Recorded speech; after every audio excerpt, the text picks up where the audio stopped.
창세기 9장입니다. 창세기 9장 1절로 7절까지 보시겠습니다. 창세기 9장 1절로 7절입니다. 하나님이 노아와 그 아들들에게 복을 주시며 그들에게 이르시되 생육하고 번성하며 땅에 충만하라.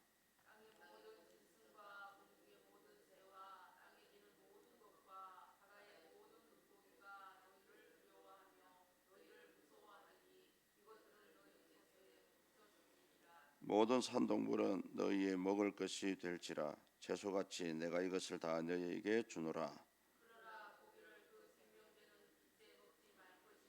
내가 반드시 너희의 피고 너희의 생명의 피를 찾으리니 짐승이면 그 짐승에게서, 사람이나 사람의 형제면 그에게서 그의 생명을 찾으리라.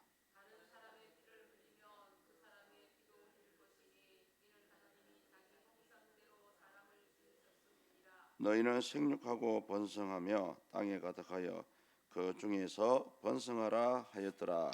아멘. 원래 이 창세기 9장 1절과 7절 그리고 이제 8절로 17절까지는 두 개 다 복을 주시는 장면인데요. 왜 이제 7절까지만 읽었냐 하면은 1절에 7절까지는 노아와 그 가족 개인에게 주시는 복이라면은 이제 내일 다룰 이 무지개 언약은 노아 이후의 인류와 모든 생물들에게 확대되는 복이거든요. 그래서 엄연히 앞부분과 중간 부분은 차이가 나는 내용입니다. 그래서 구분하기 위해서 오늘 7절까지만 읽었고요. 특히 복을 오늘 1절과 7절에서 노아에게 주신 복을 보면은 특징이 하나 있습니다. 그 특징이 뭐냐면 1절에 나오죠. 제가 한번 읽어 들어보겠습니다. 하나님이 노아와 그 아들들에게 복을 주시며 그들에게 이르시되 생육하고 번성하여 땅에 충만하라. 좀 틀린 점을 찾았습니까? 그 집의 가장이 누굽니까? 노아입니다. 원래는 노아에게만 복을 주셔야 됩니다. 그런데 보면은 그 아들들에게도 복을 준다는 그런 내용이 나오죠. 이게 별게 아닌 게 아니고요. 하나님의 질서를 보면은 항상 그 가정에 대표하는 분을 통해서 그 자녀들에게 모든 것이 흘러가게 되어 있습니다. 우리 교회도 마찬가지고요. 교회도 교회 재단을 통해서 에스겔에서 나오죠. 재단을 통해서 하나님의 그 생명수가 흘러내려오면은 이 생명수가 재단을 거쳐서 각 가정으로 흘러가게 되어 있습니다. 그래서 정상적으로 하면은 노아에게만 복을 주셔야 되거든요. 성경적으로. 그런데 이제 아들들에게도 복을 주셨다는 것은 이제 그 아들들도 이제는 아버지 노아의 그 그늘을 벗어나서 엄연히 셈과 함과 야벳이라는 그 족속을 이루게 되었기 때문에 하나님께서 따로 이 복을 주시는 부분입니다. 이게 어떻게 보면 아주 중요한 부분이고요. 그런데 이제 저 뒤에 가면 아브라함이 나오거든요. 근데 아브라함이 살았을 때는 자기 아들 이삭에게 복을 안 주었습니다. 하나님이 이삭에게 복을 줄 때는 아브라함이 죽고 난 후에 그 복이 이삭에게 계승이 되었거든요. 이런 부분에서 약간 차이가 있고요. 그래서 세상 사람들이 뭐 기독교는 너무 복을 중요시한다 이런 좀 불안하고 또 잘못된 시각으로 설명을 하는데요. 하나님과의 첫 번째 관계가 이 복의 문제입니다, 여러분. 그래서 복의 근원이신 하나님을 우리가 믿고 있는데 그 복을 못 받는다면은 뭔가 이상하지 않습니까? 그래서 교회 안에서 복을 다룬다는 것은 그냥 당연하다고 생각을 하셔야 되고, 근데 이상하게 세상 사람들은 이 기독교를 폄하하면서 이 복에 대해서 얘기하는데 이 복을 못 받으면은 사실은 여러분과 하나님과의 관계가 문제가 있습니다. 그리고 이 원문에서 여기서 말하는 복은 육적인 복과 함께 영적인 복을 동시에 얘기하고 있습니다.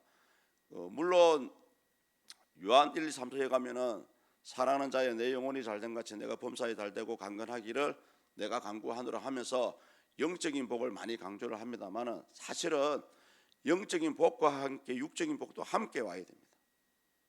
쉽게 예를 들어 보겠습니다. 여러분 하나님께 복을 많이 받았어요. 뭐 물질의 복, 자녀의 복. 그런데 만약에 건강을 뺏어가 버렸다. 건강을 뺏어가 버리면 어찌 되겠습니까? 사람은 이 사람의 영이 이 육신 안에 들어가 있기 때문에 몸을 아프면 자연적으로 마음도 병들게 되어 있습니다.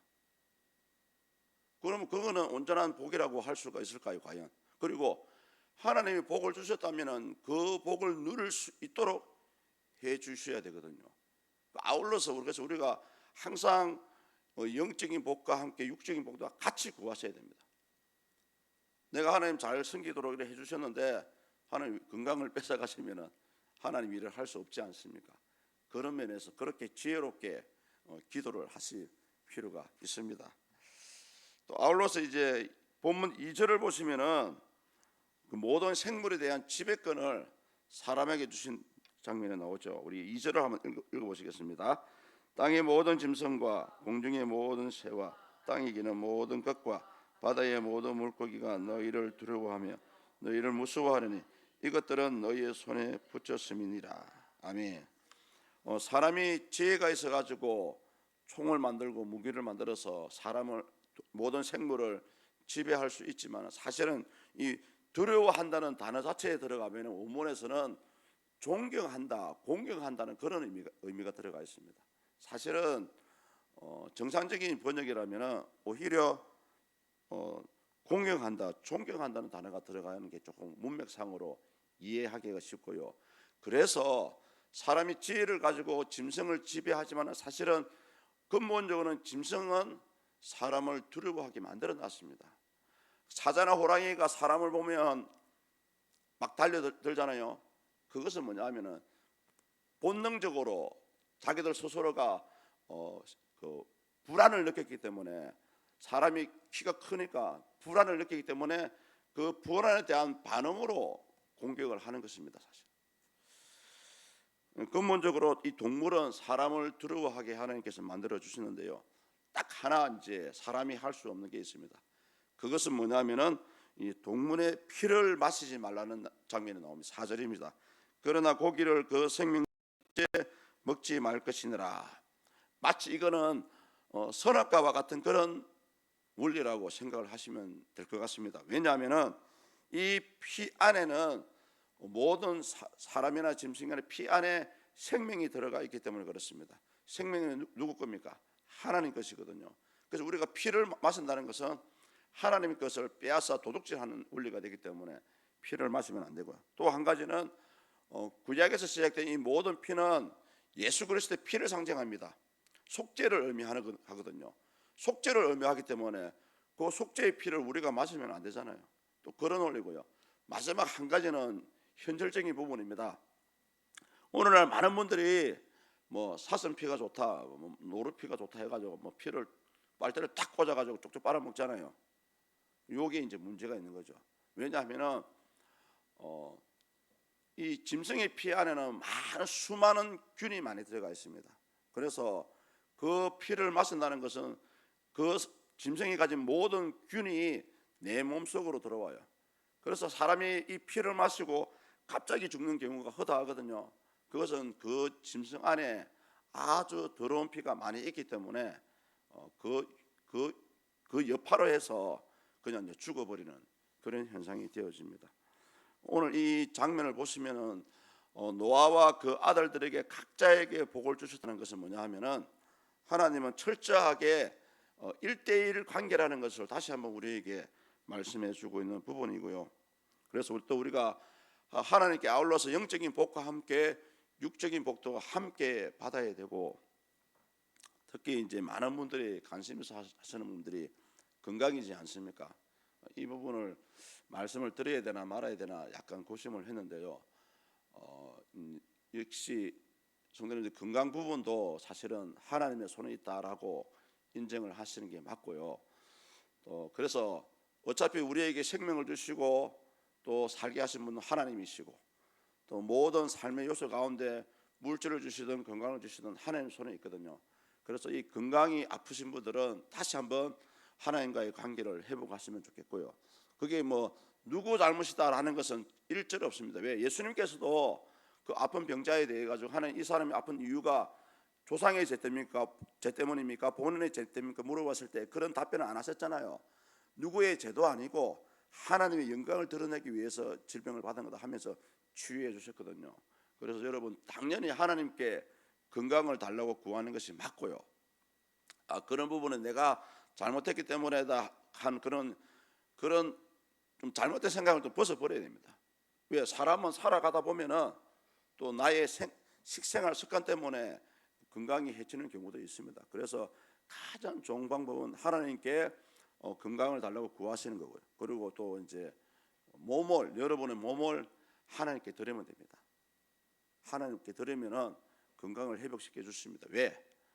건강해야 더 하나님의 일을 할 수가 있고 또 건강해야 더 하나님의 영광을 드러낼 수 있기 때문에 그런 원리를 해서 하나님께 기도하시면 됩니다. 하나님, 제가요 건강을 좀 주셔야 이러한 일을 좀 할 수가 있습니다.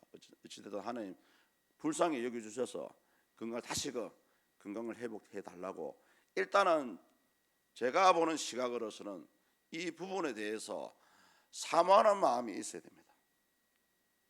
사모하는 마음이 없으면은 관심이 없다는 것이고요. 또 자연스럽게 기도도 안 나오거든요. 그리고 이제 또 한 가지는 사모하면은 어찌됐든 사모하게 되면은 자연스럽게 그 기도해달라는 소리가 나오고요. 또 심지어 우리 사역자한테도 머리를 들이밀어야 됩니다. 목사님 기도해 주세요, 기도해 주세요. 그게 사역자가 잘나서가 아니고 그 사역자를 통해서 하나님께서 역사하시고자 하는 또 그런 뜻이 있거든요. 물론 목사가 기도한다 해서 다 낫지는 않아요. 그렇지 않습니까? 그런데 왜 어떤 사람은 치유가 되고 또 어떤 사람은 치유가 안 되기도 하거든요. 그거는 그 가장 첫 번째 출발점은 제가 봤을 때는 사모하는 마음이 있나 없나에 따라서 달라진다고 생각이 되어집니다. 많은 분들이 큰 병을 얻으면은 가장 일반적으로 보이는 반응이 뭐냐 하면은 포기해버립니다. 포기해버리고 일절 그 부분에 대해서 기도도 안 하시더라고 보니까. 또 심지어 사역자한테 와서 목사님 이런 문제 때문에 좀 몰래 좀 기도를 부탁드릴게요 하면은 당연히 사역자는 마음의 부담을 가지고 기도를 해드릴 수밖에 없는데 큰 병에 걸렸음에도 불구하고 너무나 태연하게 이렇게 살아가시는 분들이 많더라고요. 아닙니다, 여러분. 절대적으로 하나님은 사모하고 매달리고 의지하는 자에게는 당신의 살아계심을 나타내 줍니다. 그래서 특히 오늘 이 노아의 가족에게 개개인별로 하나님이 복을 주셨다는 이 부분에서 여러분 모든 하나님과 나와의 관계는 철저하게 1대1의 관계다라고 생각을 하시고요. 그리고 노아와 마찬가지로 저와 여러분도 철저하게 하나님과 언약 관계에 있습니다. 그래서 늘 하나님과 화목할 수 있는 또 화목한 관계를 유지하시는 저와 여러분이 되었으면 좋겠습니다. 기도하시겠습니다. 하나님 감사합니다. 홍수 위에 노아와 그 아들들에게 각자에게 하나님이 허락하신 복을 허락하셨습니다. 육적인 복과 함께 영적인 복을 아울러 허락하셨습니다. 이것은 철저하게 하나님의 손에 모든 것이 달려 있다라는 것을 보여주는 장면이고요. 또 철저하게 우리 한 사람 한 사람이 하나님과의 1대1의 관계에 있다라는 것을 우리에게 보여주는 장면입니다. 하나님 아버지, 이 땅에 살아가는 동안에 주의 나라와 몸된 교회를 위해서 충성되이 섬길 수 있도록 저희 모두에게 영적인 복과 육적인 복을 허락하여 주시옵소서. 또 이제 서문교회가 한 마음과 한 뜻을 가지고 하는 기도하는 가운데 있습니다. 세우신 사장 목사님 은혜 가운데 영육이 회복될 수 있도록 도와주시고 무사히 그 은퇴의 일정을 잡을 수 있도록 또 마쳐갈 수 있도록 간섭하여 주시옵소서. 하나님께서 예비하신 이 서문교회에 꼭 필요한 후임 담임 목사님을 보내주시길 원합니다. 아버지 영적인 자가 보내주시고 또 아버지 성경적이고 또 바른 신앙관 바른 인격을 갖춘 자가 후임 목사님으로 세워질 수 있도록 역사하여 주시옵소서. 부정한 종이 6개월간의 대행의 역할을 합니다. 하나님 감당할 힘과 능력을 주시고 아울러서 아버지 하나님 원하시는 또 하나님 기뻐하시는 귀한 생명 이루어갈 수 있도록 도와주시옵소서. 특별히 하나님 아버지 마지막으로 한번 더 기도합니다.